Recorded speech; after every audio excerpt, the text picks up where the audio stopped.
Semana em África. Bem-vindos à Semana em África.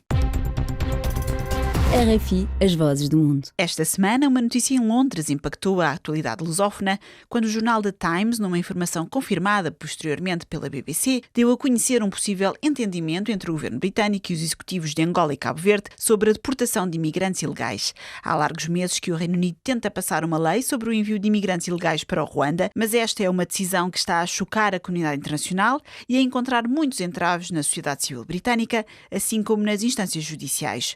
Bruno Manteiga, correspondente da RFI em Londres, explicou como Cabo Verde e Angola estavam a ser vistos como potenciais alternativas ao Ruanda. Angola e Cabo Verde estarão numa lista de países que o governo britânico admite abordar para receberem imigrantes ilegais do Reino Unido, tal como negociou com o Ruanda. A informação não oficial foi publicada pelo jornal The Times e confirmada pela BBC. Segundo o diário britânico, Londres está atualmente a negociar com a Costa de Marfim, Botsuana, Costa Rica e Arménia para repetir o mesmo tipo de acordo que fez com o Ruanda. Kigali aceitou receber centenas de requerentes de asilo nos próximos 5 anos, em troca de cerca de 400 milhões de libras, quase 500 milhões de euros. O governo britânico estará também a explorar outras opções e Angola e Cabo Verde estão nesta lista juntamente com o Senegal, Tanzânia, Togo e Serra Leoa. O governo de Cabo Verde apressou-se a desmentir qualquer acordo, com o próprio primeiro-ministro Ulisses Correia e Silva a vir negar um entendimento numa rádio cabo-verdiana, como contou o nosso correspondente Odair Santos. Primeiro, o governo de Cabo Verde reagiu num breve comunicado que, ao tomar conhecimento de uma notícia veiculada pela comunicação social de que haveria negociações para o país acolher imigrantes ilegais, esclareceu que o assunto nunca foi abordado e que o governo não aceita discutir acolhimento de migrantes do Reino Unido. Posição reafirmada esta manhã em declarações à Rádio de Cabo Verde pelo primeiro-ministro Ulisses Correia e Silva. Cabo Verde e as suas autoridades em nenhum momento contactado pelo Reino Unido ou pelas autoridades do Reino Unido e não haver também do lado de Cabo Verde nenhum comprometimento nem hoje nem no futuro relativamente a essa matéria. Então nós estranhamos que este tipo de informação seja colocada a circular sem qualquer base de credibilidade de veracidade. Também Angola respondeu através de um comunicado de imprensa desmentindo qualquer contacto com o Reino Unido para acolher imigrantes ilegais. Bissau 94 FM.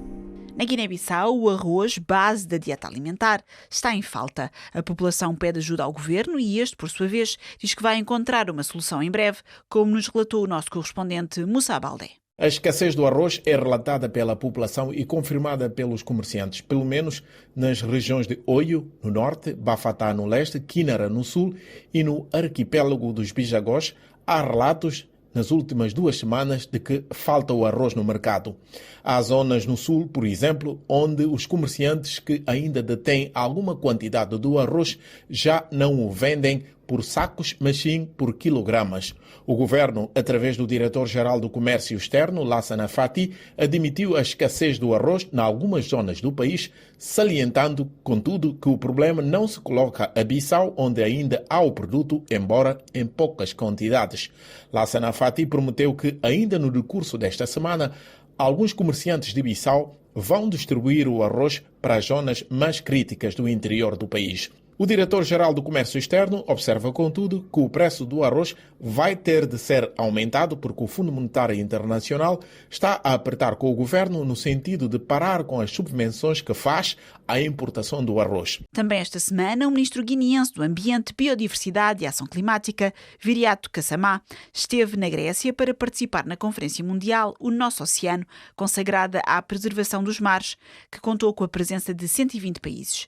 Neste certame, a Guiné-Bissau mostrou como está a esforçar-se para atingir as metas globais no que diz respeito aos oceanos, como o ministro relatou em entrevista a Miguel Martins. A minha intervenção vai no sentido de mostrar o que é que a Guiné-Bissau tem na manga para cumprir o objetivo 30-30 do quadro global da biodiversidade. Neste momento temos 26,3% do nosso território nacional como as áreas protegidas e a meta 30-30 diz de que até 2030 todos os países partes da Convenção devem ter pelo menos 30% do seu território nacional como áreas protegidas.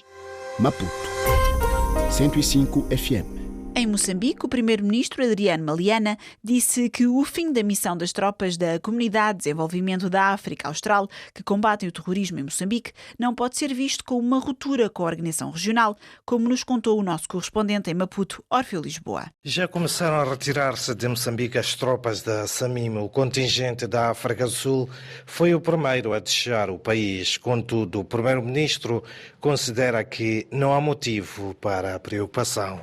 O fim da missão de SAMIM não pode ser visto como uma ruptura de cooperação com a SADC no âmbito da prevenção e combate ao terrorismo e extremismo violento. O nosso país continua a cooperar com a SADC e com os países desta organização regional em matéria de partilha de informações de inteligência, cooperação e controle transfronteiriço, como acontece a nível bilateral com a Tanzânia. Adriano Maliana aponta desafios, mas também apostas do Executivo.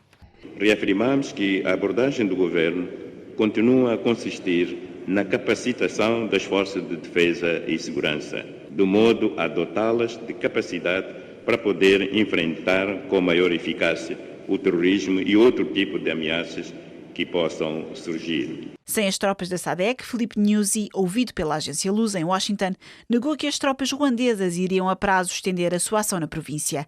O chefe de Estado moçambicano vincou que compete, sobretudo, às tropas nacionais a estabilização do país. Se a Ruanda continua e vai ocupar os espaços, o grande responsável pela defesa de Moçambique somos nós, os moçambicanos. Os nossos amigos vão nos ajudar. Eu tenho dito que agora estamos numa fase de capacitação, de construção de resistência. Portanto, nós próprios, estabilização, até o termo que tenho usado, a estabilização do país depois da recuperação das zonas. Também estamos na fase de capacitação, como segunda fase, estabilizamos, depois capacitar as forças de defesa e segurança. E a capacitação é permanente. As coisas mudam. Estamos na fase de assistência humanitária. Há pessoas que estão deslocadas, as pessoas, mesmo que não estão deslocadas, são limitadas de alguns apoios ou porque não, vias de acesso estão bloqueadas. Mas também estamos na fase de reconstrução daquelas zonas destruídas.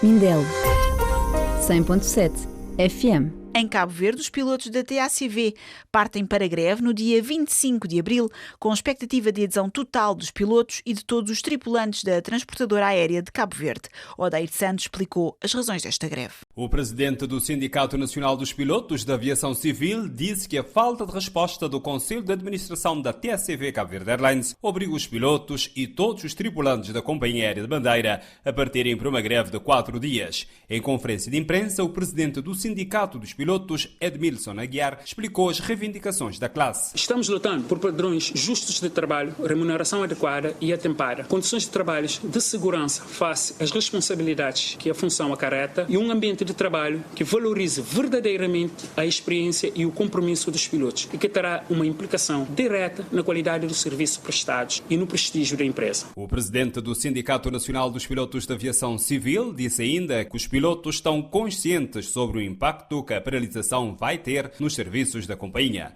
Em comunicado, a TACV Cabo Verde Airlines avançou que a greve pode afetar os voos internacionais da companhia e que, por forma de minimizar os impactos, coloca à disposição de todos os passageiros com viagens marcada entre os dias 25 e 29 de abril a possibilidade de alterarem as datas sem qualquer custo adicional. Por outro lado, em declarações à Rádio Pública Cabo-Verdiana, o presidente da Câmara de Turismo, Jorge Spencer Lima, disse que o momento é inadequado para a paralisação dos voos da TACV Cabo Verde Airlines e apelou os pilotos a desistirem da greve. Não é altura para reivindicações salariais, ou seja lá o que for. Eu nem sei o que é que estão a reivindicar, só sei que há greve. Mas, por favor, pensem bem, encontrem outras formas de luta que não seja paralisação do que já está paralisado. RFI, as vozes do mundo. Há um ano que o conflito entre generais no Sudão está a destruir o país, colocando em perigo e em urgência absoluta milhões de pessoas, com muitos sudaneses a optarem por deixar o país. Em entrevista a Neidia Ribeiro, a investigadora Daniela Nascimento diz que o Sudão vive num caos humanitário.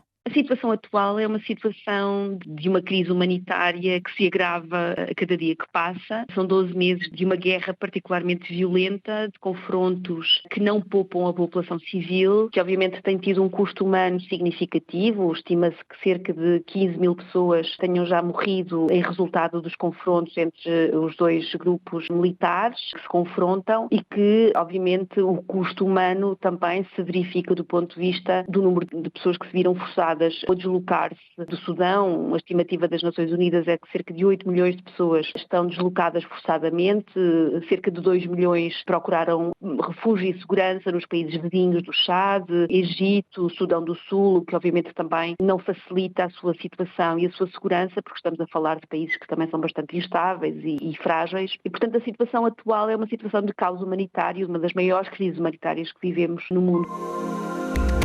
RFI, as vozes do mundo. Obrigada por ter acompanhado esta Semana em África. Até para a semana.